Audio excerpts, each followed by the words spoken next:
Assalamualaikum warahmatullahi wabarakatuh. Perkenalkan, saya Ahmad Fikri dari kelas 1B, Fakultas Keguruan dan Ilmu Pendidikan dari jurusan Bimbingan dan Konseling, Universitas Sultan Ageng Tirtayasa.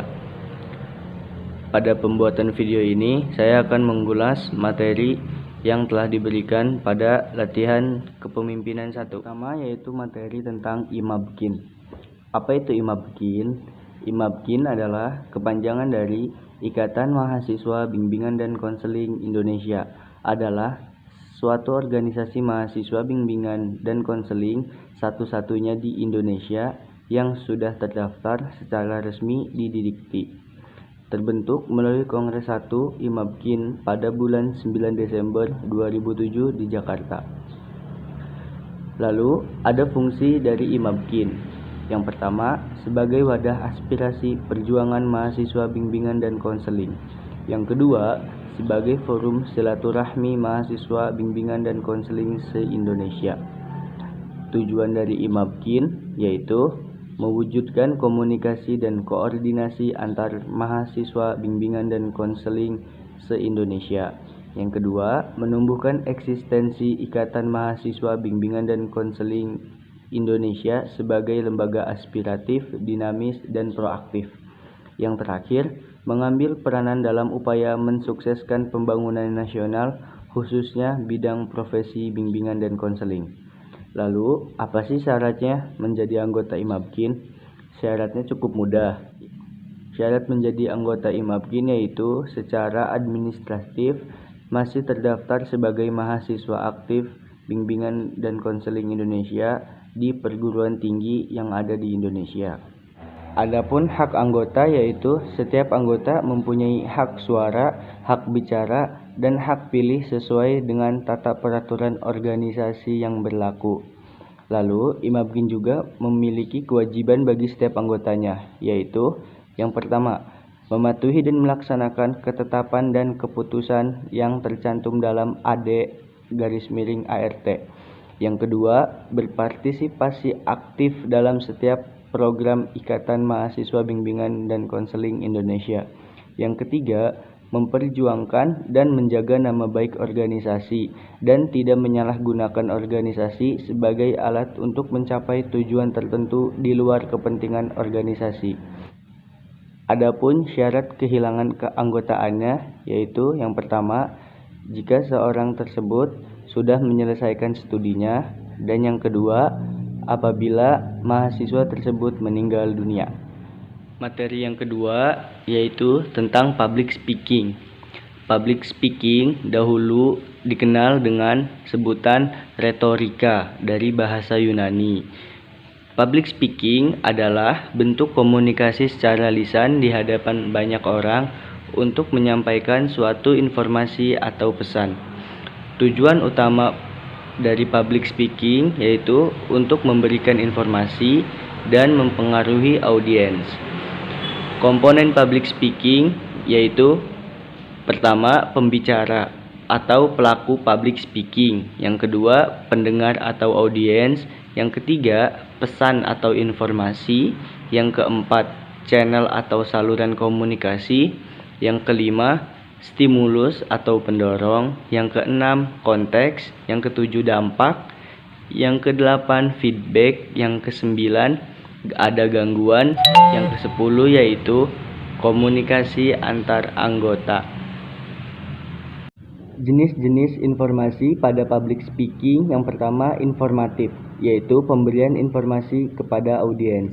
Yang kedua, persuasif, berusaha untuk membujuk atau merubah opini audiens. Yang ketiga, yaitu aksi, berusaha untuk meyakinkan audiens untuk melakukan suatu tindakan. Dan yang keempat, yaitu menghibur, bisa ditemui pada acara non-formal untuk mencairkan suasana. Alur pada public speaking yaitu yang pertama, proses pemilihan pesan atau informasi yang ingin disampaikan. Yang kedua, proses merancang tata cara penyampaian informasi. Yang ketiga, merencanakan kerangka atau bagan penyampaian pesan. Yang keempat, menambah isi pesan atau informasi. Faktor yang mempengaruhi public speaking yaitu suara, ekspresi wajah, gaya bicara, dan perbendaharaan kata. Adapun metode public speaking yang pertama, metode penggunaan naskah, metode penggunaan hafalan, dan metode spontanitas.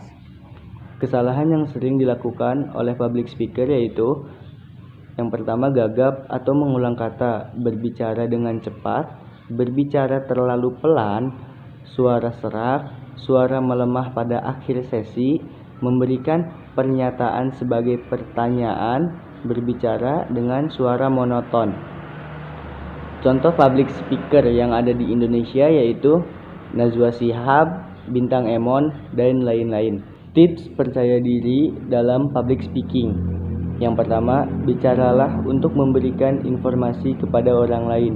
Yang kedua, pahami poin-poin yang akan disampaikan. Yang ketiga, gunakan bahasa tubuh. Yang keempat, berinteraksilah dengan audiens. Yang kelima, kenali audiens. Yang keenam, seni dalam bicara. Yang ketujuh, hindari bahasa pengisi, misalnya dan yang kedelapan, yang terakhir yaitu banyaklah berlatih. Materi yang ketiga yaitu materi tentang analisis SWOT yang disampaikan oleh Ibu Puji Astuti Alfani SPD. SWOT adalah elemen yang begitu penting yang terdiri dari strength atau kekuatan, weakness atau kelemahan, opportunity atau kesempatan, dan threat yaitu ancaman. Faktor yang harus dilibatkan yaitu faktor pendukung dan faktor penghambat. Strength dan weakness termasuk dalam faktor internal yang datang dari diri kita sendiri.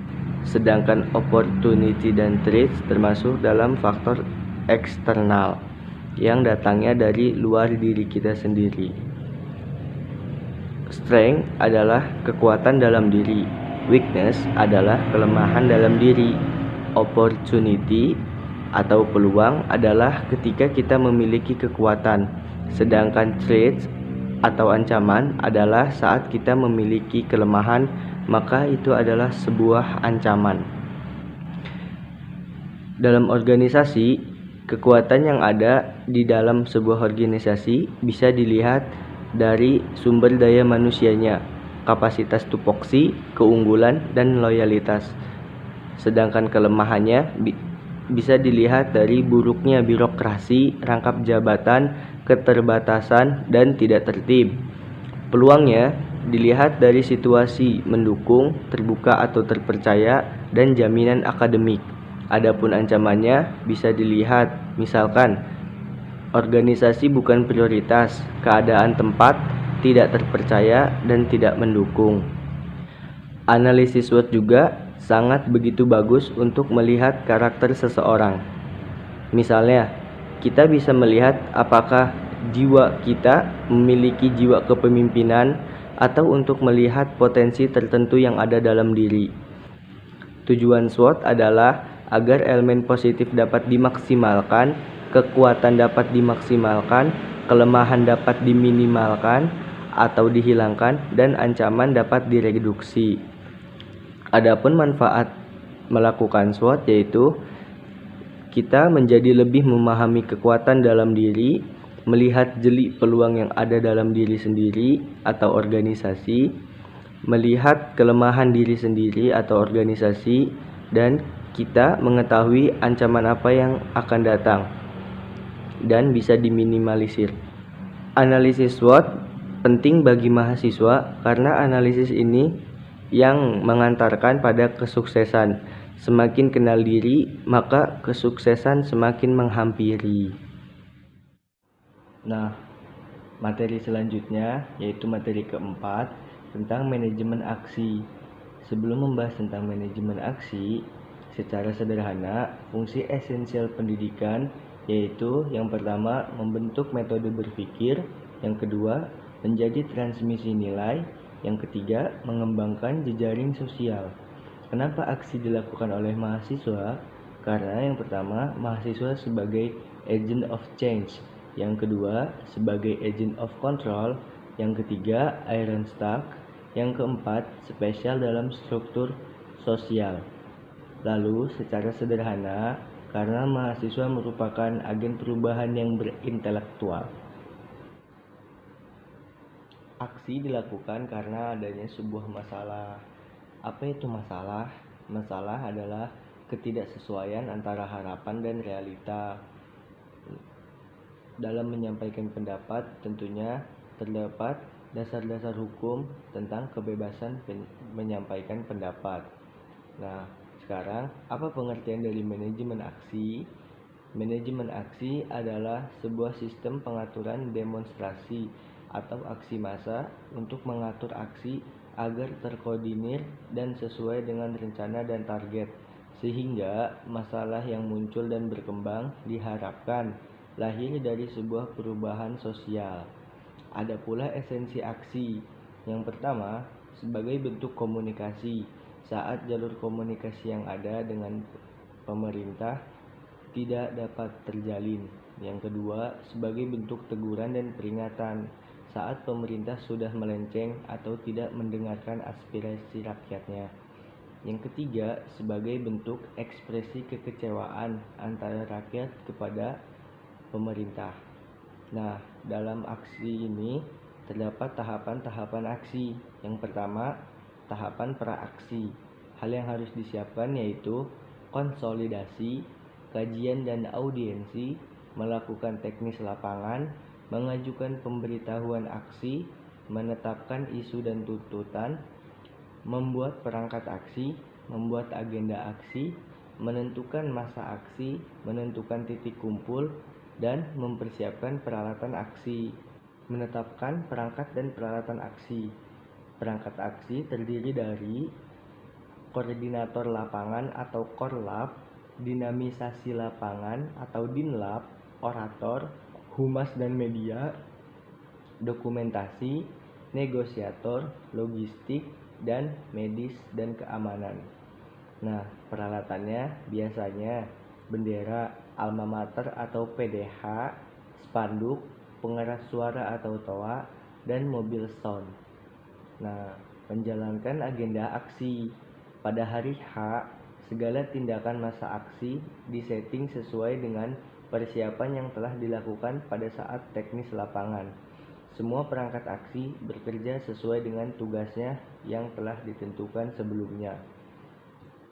Mulai dari berkumpul di titik kumpul, melakukan pemanasan untuk mengumpulkan masa aksi, jalan menuju aksi, orasi pembukaan, dan yang terakhir menjalankan rencana aksi.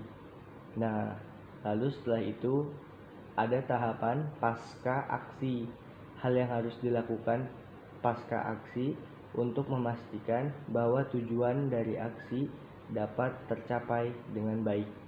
Hal yang harus dilakukan yaitu yang pertama absensi, yang kedua evaluasi tentang agenda aksi, jumlah masa aksi, isu atau tuntutan. Yang ketiga rekomendasi.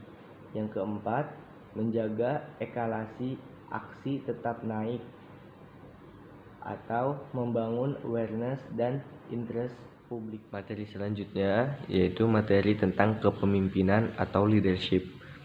Kepemimpinan atau leadership adalah suatu proses pada saat pemimpin memberikan pengaruh dan contoh kepada setiap individu yang dipimpinnya untuk mencapai tujuan bersama. Menurut Peter Anderton, leadership bukan sebuah jabatan atau posisi, tapi siapa dan bagaimana kita. Ada 3 teori yang menjelaskan tentang adanya kepemimpinan, yaitu yang pertama, teori genetik. Lahirnya kepemimpinan berdasarkan teori ini bersumber pada bakat, biasanya bersifat dari warisan dan hanya dimiliki oleh orang-orang tertentu saja. Yang kedua yaitu teori sosial. Teori ini berkata bahwa siapapun dapat menjadi pemimpin suatu organisasi tanpa melihat adanya bakat atau tidak adanya bakat, asalkan kemampuan akan kepemimpinan terus dilatih dan terus dikembangkan. teori yang ketiga yaitu teori ekologis. Teori ini menyatakan bahwa kepemimpinan adalah perpaduan antara bakat dan pengembangan diri. Lalu ada juga self-leadership. Yang pertama yaitu self-awareness, self-reflection, dan self-regulation. Sifat-sifat pemimpin yaitu sebagai motivator, menjalin komunikasi yang baik dengan anggotanya atau bawahannya, memberikan kepercayaan kepada bawahannya, bertanggung jawab terhadap apa yang kita pimpin. Keterampilan pada kepemimpinan dalam organisasi bermacam-macam, yaitu yang pertama keterampilan konseptual, keterampilan komunikasi, keterampilan administratif, dan keterampilan teknis. Ada juga gaya kepemimpinan dalam organisasi. Yang pertama kepemimpinan birokrasi, kepemimpinan transaksional, kepemimpinan otokratis, kepemimpinan karismatik, kepemimpinan melayani, kepemimpinan kondisional, dan lain-lain. Saat ini rata-rata pemimpin di dunia dipimpin oleh seorang laki-laki. Good leadership harus bisa mengkondisikan lingkungan dan menciptakan kenyamanan. Keadaan kompetitif dalam organisasi dapat menghancurkan organisasi tersebut. Good leadership, contohnya yang terbaik menurut saya adalah materi selanjutnya, yaitu materi terakhir atau materi ke-6, itu membahas tentang teknik persidangan. Sidang adalah suatu forum yang bertujuan untuk mengambil kesepakatan atau mengambil keputusan atas suatu perkara. Secara sederhana, sidang memiliki pengertian berkumpul, bermusyawarah, dan berunding. Sidang juga biasanya disebut dengan rapat. Ada juga jenis-jenis sidang. Yang pertama, sidang komisi. Sidang yang diikuti oleh komisi atau kelompok tertentu untuk merumuskan kepentingan kelompoknya. Misalnya, di lingkungan perkuliahan disebut dengan DPM atau Dewan Perwakilan Mahasiswa, sedangkan di lingkungan pemerintahan disebut dengan DPR, Dewan Perwakilan Rakyat, yang dipimpin oleh ketua komisi serta dibantu sekretaris. Keputusan pada persidangan komisi tersebut bersifat tidak permanen atau dapat diubah. Kemudian hasil keputusan dibawa ke dalam sidang pleno untuk mendapatkan keputusan terakhir. Yang kedua yaitu sidang pleno. Sidang ini diikuti oleh seluruh peserta tanpa terkecuali. Dipimpin oleh presidium sidang, dilakukan untuk memberi keputusan perihal yang telah dirumuskan pada sidang komisi. Yang ketiga yaitu sidang paripurna. Sidang ini diikuti oleh seluruh peserta dan peninjau. Dipimpin oleh presidium sidang, mengesahkan segala ketetapan dan keputusan yang berhubungan dengan permusyawaratan. Sidang paripurna ini biasanya berisi tentang pengesahan akhir hasil-hasil sidang. Ada pula kelengkapan dalam sidang. Yang pertama, pemimpin sidang. Pemimpin sidang harus berjumlah ganjil, tidak boleh genap. Misalnya 1, 3, 5, 7. Yang kedua, peserta sidang. Yang ketiga, peninjau. Yang keempat, palu sidang. Yang kelima, draft sidang. Yang keenam, quorum dan pengambilan keputusan. Yang terakhir yaitu notulensi. Lalu ada juga ketentuan dalam sidang. Yang pertama, setelah terima pemimpin sidang. Apabila pemimpin satu tidak dapat melanjutkan, maka pemimpin kedualah yang menjadi pemimpin satunya. Penggunaan palu sidang. Penggunaan palu sidang ini ada aturan-aturannya. Yang pertama, 1 kali ketukan, itu untuk pengambilan keputusan, menskors, dan mencabut skorsing sidang. Yang kedua, 2 kali ketukan, untuk menskor dengan waktu yang lama, mengesahkan hasil akhir persidangan, serah terima pemimpin sidang. Yang ketiga, 3 kali ketukan, untuk membuka dan menutup sidang. Yang keempat, lebih dari 3 kali ketukan. Ini dilakukan untuk meminta perhatian kepada peserta sidang, menunda sidang hingga waktu yang tidak ditentukan. Selanjutnya yaitu interupsi. Interupsi adalah menyela atau meminta waktu kepada pimpinan sidang untuk bicara dan mengemukakan pendapat. Yang pertama, ada interupsi point of order, yaitu bicara untuk mengemukakan pendapat, bertanya, dan meminta penjelasan. Yang kedua, interupsi point of information, yaitu memberikan suatu informasi yang berkaitan dengan permasalahan di persidangan. Yang ketiga, interupsi point of clarification, apabila ingin mengklarifikasi suatu permasalahan. Yang keempat, interupsi point of privilege, yaitu apabila akan mengajukan ketersinggungan terhadap suatu hal atau seseorang. Scourging atau pending adalah pengambilan waktu rehat untuk keperluan tertentu. Misalnya, terjadi deadlock atau kebuntuan untuk mencairkan persidangan. Lalu ada peninjauan kembali atau PK, digunakan untuk mengulang kembali pembahasan atau putusan yang telah ditetapkan. Istilah-istilah dalam persidangan yaitu yang pertama, walk out, peserta keluar persidangan karena tidak setuju dengan keputusan sidang. Yang kedua, deadlock, jalan buntu, tidak menemukan kesepakatan. Yang ketiga, ada opsi, usulan atau pendapat untuk mendapatkan suatu keputusan. Yang keempat, ada lobbying, yaitu diskusi antara peserta sidang di luar persidangan.